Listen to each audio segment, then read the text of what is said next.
හරි. එහෙමනම් අලුත් වීඩියෝ එකකින් ආයෙත් හම්බුණා. අපි කලින් ඉගෙන ගත්තේ පර්සියාව සම්බන්ධ සිතියමක් තමයි අපි කලින් කළේ. ඒ පළවෙනි අභ්‍යාසයේ විදිහට මේ කරන්න යන්නේ ඇත්තටම ආදත් දැනුවත් කරන්න චුට්ටක්. අධ්‍යයන පොදු සාධක පත්‍ර සාමාන්‍ය පෙළ විභාගයේ 2024 ඉතිහාසයේ විෂයට සම්බන්ධ පළවෙනි ප්‍රශ්නේ, එමු කියන්නේ දෙවෙනි කොටසේ පළවෙනි ප්‍රශ්නේ එන අනිවාර්ය ලෝක සිතියම් ලකුණු කිරීමේ අභ්‍යාස ටිකක් තමයි මේ කරගෙන යන්නේ. ඒකේ පළවෙනි අභ්‍යාසයේ විදිහට අපි ලෝක සිතියම් පටන් ගත්තා. මේ පටන් ගත්ත එකේ පළවෙනි අභ්‍යාසය කරලා ඉවරයි. ඒක පර්සියාව සම්බන්ධ නැත්නම් පර්සියාවෙන් පටන්ගෙන කොන්ස්ටන්ටිනෝපල් දක්වා යන ගමනක්. අද කරන්න යන්නේ අපි දකුණු ආසියානු කලාපයක් විදිහට ආසියාවේදී හම්බ වෙන ඉන්දියාව කියන සුවිශේෂී වූ අර්ධ දීප කලාපයේ ඉන්දියාව කියන කලාපයේ අපි ඉන්දියාවට හා සම්බන්ධ වෙන ස්ථාන ටික තමයි අද ලකුණු කරන්න හදන්නේ. හොඳයි එහෙනම් යන් අද වීඩියෝ එකට.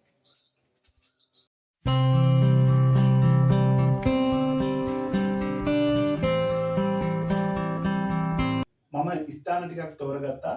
ස්ථාන මේ ඉන්දියානු කලාපය ආශ්‍රිත වෙන ස්ථාන ටික තෝරගත්තා. ඒකේ පළවෙනි එක තමයි ගෝව, දෙවෙනි එක කැලිකට්, තුන්වෙනි එක බොම්බාය, හතර මදුරාසිය, පහ පොන්ඩිචේරි, හය කල්කටා, හත රාමලිප්ටි, අට නවදිල්ලිය, නවය පෝක් සමුද්‍ර සංධිය. ඊට පස්සේ අපි අරාබි මුහුදත් බෙන්ගාල බොක්කත් කියන දෙක ලකුණු කරනවා. හරි. එහෙනම් දැන් මම මේ ඉන්දියානු ප්‍රදේශයේ නැත්නම් ඉන්දියානු අර්ධද්වීපය අපි මම zoom කරගත්තා. ඔයගොල්ලන්ට වැඩි හොඳට පේන එක. මාව පේන එකක් නැහැ. නමුත් ඔයගොල්ලන්ට මේ ඉන්දියානු ප්‍රදේශය හොඳට පේනවා කියලා මම විශ්වාස කරනවා. හරි. ස්ථාන ටික අපි තෝරගත්තා. එකක් පළවෙනි ස්ථානයේ විදිහට ගෝවත්, දෙවෙනි ස්ථානයේ විදිහට කැලිකට්, තුන්වෙනි ස්ථානයේ විදිහට බොම්බාය, හතරවෙනි ස්ථානයේ විදිහට මදුරාසිය, පහ ප්‍රංශ වෙළඳ මධ්‍යස්ථානයේ පොන්ඩිචේරි, හය කල්කටා, ඊට පස්සේ හත ත්‍රාමලිප්ති, අට නවදිල්ලිය, නවය පෝක් සමුද්‍ර සංධිය, 10 අපි කතා කර අරාබි මුහුදත්, ඒ වගේම බෙන්ගාල බොක්කත් මේකෙදි ලකුණු කරනවා කියලා. හොඳයි. එහෙනම් අපි යමු පළවෙනියටම අපි ගෝව ලකුණු කරමු. දැන් ඉස්සෙල්ලාම ඔයගොල්ලෝ තේරුම් ගන්න ඕන දෙකක් තියෙනවා. මම කියනවා මේ ඉන්දියාවට තියෙනවා කණක්. මේ විදිහ කණක් තියෙනවා. මේක අඳුර ගන්න ඕන. මේ කන අඳුරගත්තට පස්සේ මේක අඳුර ගන්න එකේ පස්සේ මම ඔයගොල්ලන්ට කියන්නම් මොකටද මම මේක කරන්නේ කියලා. මෙන්න මේ කනේ ඉඳලා මේ ඉන්දියාවත් එක්ක තියෙන මේ කන තියෙනවා. මේ කනේ ඉඳලා පල්ලයට මේ කෙරවලට එනකම් මේක ඔයගොල්ලන්ට සරල රේඛාවක් විදිහට පේනවා ඇති. මේ කෙරවලේ මෙතන ඉඳලා මේ කනේ ඉඳලා පල්ලයට කොටස දෙකට බෙදලා මේ දෙකට බෙදෙන කොටසේ හරි මැද තියෙනවා අපි ඔය කතා කරන පළවෙනි වෙළඳ මධ්‍යස්ථානය ගෝව. පළවෙනි එක තියෙනවා. ආයෙ කියන්නම්. මෙන්න මේ කනේ ඉඳලා අපි කණක් තියනවා කියලා කිව්ව ඉන්දියාවට. මේ කනේ ඉඳලා පල්ලහැ මේ තුඩුවට එනකන් ඇවිල්ලා මේ තුඩුව ගාවට එනකන් තියෙන සරල රේඛාව දෙකට බෙදුවාම හරි මැද ගෝව තියෙනවා. හරි. ඊළඟට පළවෙනි ස්ථානේ හරි, දෙවෙනි එක අපි දන්නවා කැලිකට්. කැලිකට් ලකුණු කරන්න අපි ගන්නවා මේ දැන් අපි ගෝව දන්නවා. ගෝව තියෙන තැන දන්නවා කනේ ඉඳලා අපි කිව්ව මැද කියලා. මේ මැද ස්ථානයේ ඉඳලා පල්ලහැ තුඩුවට එනකන් අතර කලාපය දෙකට බෙදලා අන්නේ දෙක හරි මැද කොටස කැලිකට් තියෙනවා. අපි සම්පූර්ණ කොටස දෙකට බෙදලා අපි ඒකට මැද කොටස හරියටම මැද ගෝව කිව්වා.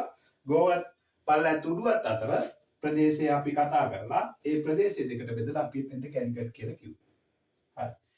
දෙවෙනි ස්ථානෙත් හරියනම් එහෙනම් තුන්වෙනි ස්ථානෙ විදිහට අපි ගන්නවා බොම්බාය. මෙන්න මේ ගෝවත් අර කනත් අතර ප්‍රදේශයේ සරල රේඛාව දෙකට බෙදලා අපි මේක හරි මැදින් ලකුණු කරගන්නවා බොම්බාය. දැන් මේක මතක තියාගන්න ලේසි ක්‍රමයක් තියෙනවා. පළවෙනියට තියෙන බොම්බාය, දෙවෙනියට තියෙන ගෝව, තුන්වෙනියට තියෙන කැලිකට්. අපි මේක බොන්චි ගෝව කැරට් වගේ මතක තියාගන්න පුළුවන්. එහෙම ලේසි ක්‍රමයක් අපි ඔළුවට දාගමු.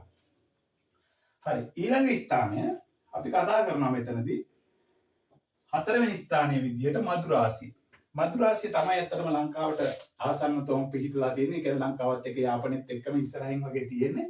එතකොට මදුරාසිය ඇත්තටම ලංකාවට කෙලින්ම ඉස්සරහින් මේ හරිය තියෙනවා. මදුරාසිය. එහෙම නැත්නම් අපි මේකට කියනවා චෙන්නයි. හරි? චෙන්නයි කියලා කියනවා. ඊට පස්සේ චෙන්නයි වලට ටිකක් උඩින් අපි දන්නවා ප්‍රංශායත් ලංකාවට ඇවිල්ලා ලංකාවට නෙවෙයි ප්‍රංශායත් ඉන්දියාවට ඇවිල්ලා ඉන්දියාවේ වෙළඳ මධ්‍යස්ථාන පිහිටව ගන්නවා. ඒ පිහිටව ගන්න වෙළඳ මධ්‍යස්ථාන වලින් එකක් තමයි පොන්ඩිචේරි කියලා කියන්නේ. අන්න ඒ පොන්ඩිචේරි කියන නගරය නැත්නම් ස්ථානයේ මේ හරියේ මදුරාසිර ටිකක් උඩින් පොන්ඩිචේරි තියෙනවා. හොඳට දැන් ස්ථාන ටික ලකුණු කරා. මම කිව්වා ඉන්දියාවට කණක් තියෙනවා. කණේ ඉඳලා සරල රේඛාවක් විදිහට පල්ලෙහාට උඩට එනකන් ගත්තාම හරි මැද ගෝව තියෙනවා.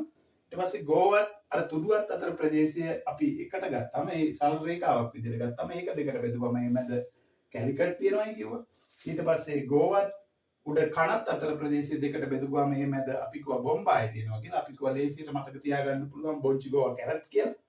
ඊට පස්සේ අපි දන්නවා ලංකාව යාපනයේ ඉදිරිපසින් තියෙන ප්‍රදේශය අපි දන්නවා මදුරාසිය. ඒක අපි ලකුණු කරගත්තා. මදුරාසියෙන් නැත්නම් චෙන්නයි කියනවා. චෙන්නයි වලට ටිකක් උඩින් ප්‍රංශ වෙළඳ මධ්‍යස්ථාන තියෙනවා. පොන්ඩිචේරි කියලා.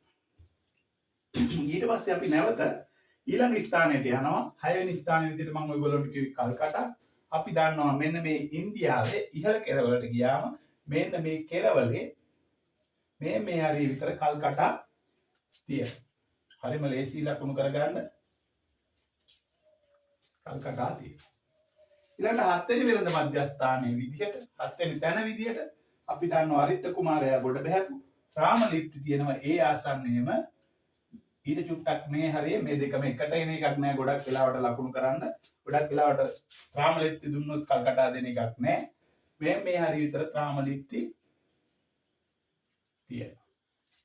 හරි. ඊළඟට මම කතා කරා අපි දන්නවා කිව්වා ඉන්දියාවට කණක් තියෙනවා කියලා අඳුරගන්න කිව්වා. මෙන්න මේ කණ අඳුර ගන්නකොට අපිට පුළුවන් දැන් තමයි මේ කණේ අවශ්‍යතාවය එන්නේ. අපි නවදිල්ලිය ලකුණු කරන්න යනවා. නවදිල්ලිය ලකුණු කරන්න යනකොට මේ ඉන්දියාවේ කණහරා මේ පැත්තට ඉරක් ගහලා පල්ලෙහා කොමරින් තුඩුවේ ඉඳලා ඉහළට ඉරක් ගහලා මේ දෙක කැපෙන තැන අපි ලකුණු කරනවා නවදිල්ලිය.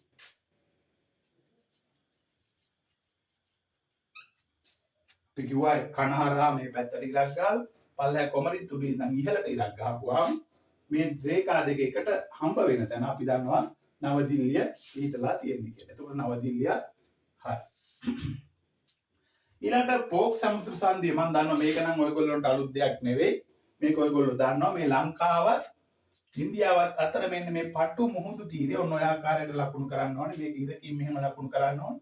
ඒකට අපි කියනවා පෝක් සමුද්‍ර සංධිය කියලා. ඒක ලකුණු කරන්න මේ පටු මුහුදු තීරය අවශ්‍ය වෙන්නේ මේ දැන් නැත්තම් මේ යන නැව් ලංකාව වටේ ගිහින් මෙහෙම යන්න ඕනේ. අන්න ඒ නිසා මේ පටු මුහුදු තීරය හරහා ගියාම නාවික කාලයත් ඒ ශ්‍රමයත් ඒ සියලු දේ ඒ ධනයත් ඉතුරු වෙන නිසා මෙන්න මේ පටු මුහුදු තීරය අපි පෝක් සමුද්‍ර සංධිය කියලා නම් කරලා ඒක පාවිච්චියට ගන්න. හරි. ඊළඟට ගිය අවුරුද්දේ ආපු එක අරාබි මුහුද ගිය අවුරුද්දේ ඉස්සෙල්ලා අවුරුද්දේ ආවා. අරාබි මුහුද ආවා. මේ හරිය ප්‍රදේශයට අපි කියනවා මේ අරාබියට ඉදිරිපසින් තියෙන මේ ප්‍රදේශයට අපි කියනවා අරාබි මුහුද කියලා.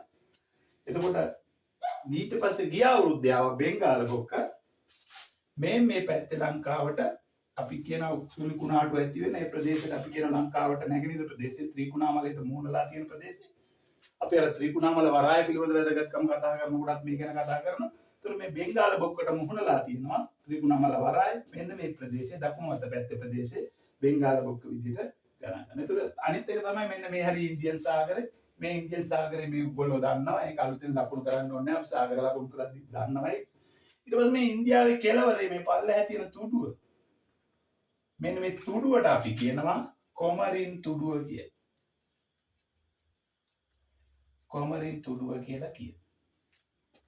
එතකොට ඉන්දියාව හා සම්බන්ධව ඔන්න ඔය ස්ථාන 12 විතරයි එන්නේ. එතකොට අර අභ්‍යාසෙත් එක්ක මේ අභ්‍යාසයේ දෙවෙනි අභ්‍යාසය විදිහට කරනකොට මෙන්න මේක ස්ථාන 12ක් තියෙනවා. මේ 12න් අනිවාර්යෙන් එකක් හරි දෙකක් හරි තියෙනවාමයි පේපර් එකේ.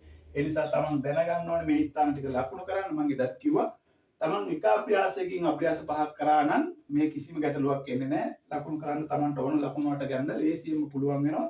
එතකොට මේ ස්ථාන ටික නැවතත් කියනවා මම ගෝවා, කැලිකට්, බොම්බායි, මදුරාසිය, එහෙම නැත්නම් චෙන්නයි, පොන්ඩිචේරි, කල්කටා, රාමලිප්ති, නවදිල්ලිය, පෝක් සමුද්‍ර සංධිය, බෙන්ගාල බොක්ක ගැන කතා කරා, අරාබි මුහුද ගැන කතා කරා.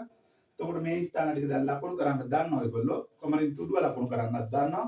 මම කිව්වා ලකුණු කරනවා ඉස්සෙල්ලාම කණක් තියෙනවා. කණයි කොමරින් තුඩුවයි අතර ප්‍රදේශයේ දෙකට බෙදපුවාම මැද හරියටම ගෝව තියෙනවා. ගෝවත් කොමරින් තුඩුව ප්‍රදේශයත් දෙකට බෙදපුවාම මැද හරියටම කැලිකට් තියෙනවා. ගෝවයි උඩ අපි ඉන්දියාවේ අඳුරගත්ත කණයි අතර ප්‍රදේශයේ දෙකට බෙදපුවාම අපි එතන කිව්වා බොම්බාය තියෙනවා. ඊට පස්සේ ලංකාවට ආසන්නයෙන් ලංකාවට ඉදිරිපසින් චෙන්නයි එහෙම නැත්නම් මදුරාසිය තියෙනවා කිව්වා. මදුරාසිර ඊට චුට්ටක් උඩින් අපි කිව්වා පොන්ඩිචේරි වගේ තැනක් තියෙන ප්‍රංශ වෙළඳ මධ්‍යස්ථාන. ඊට පස්සේ කල්කටා ලකුණු කරා. ඊට පස්සේ ත්‍රාමලිප්ති ලකුණු කරා. ඊට පස්සේ කනහරා අපි ඉරක් ගහලා කොමරින් තුඩේ නම් ඉහළට ඉරක් ගහලා දෙක ඡේදනය වෙන තැන අපි කිව්වා නවදිල්ලිය කියන. ඊට පස්සේ අරාබි මුහුද ලංකාවට වම් පසින් කිව්වා. අපි කිව්වා බෙන්ගාල බොක්ක ලංකාවට දකුණු පසින් කියලා. එතකොට මේ අභ්‍යාසයත් අපි ඉවර කරා. ඔන්න සිතියම් අභ්‍යාසය කිව්ව විදිහටම දෙවැනි අභ්‍යාසය අද ඉවර කරා. එතකොට තුන්වෙනි අභ්‍යාසයේ විදිහට ඊළඟ අභ්‍යාසය මම පටන් ගන්නවා. ඒක මේ යුරෝපායේ ඉතිහාසයට සම්බන්ධ කොටස් ටික ඉවර කරනවා. ඉතින් හැමෝටම මම හිතනවා මේක කරන්න දැන් අපි අලුත්ම තත්ත්වයේ විදිහට අද වෙනකොට තත්ත්වයේ විදිහට මේ මාසේ මම හිතන්නේ 6 විතර විභාගේ පටන් ගන්නවා. ඒ නිසා හැමෝම මේකත් එක්ක ඉන්න රැඳිලා ඉන්න පාඩම් කරන්න තමන්ගේ වැඩ ටික කරගන්න. අපි ඕන දවසක විභාගයට රෙඩි වෙන්න. ඉතින් තමන්ගේ උපරිම ශක්තිය මේ වෙනුවෙන් යොදලා ඉතිහාස විෂය ගොඩ දා ගන්න කියලා මම ඔයගොල්ලෝගෙන් ඉල්ලා සිටිනවා. කොහොමද?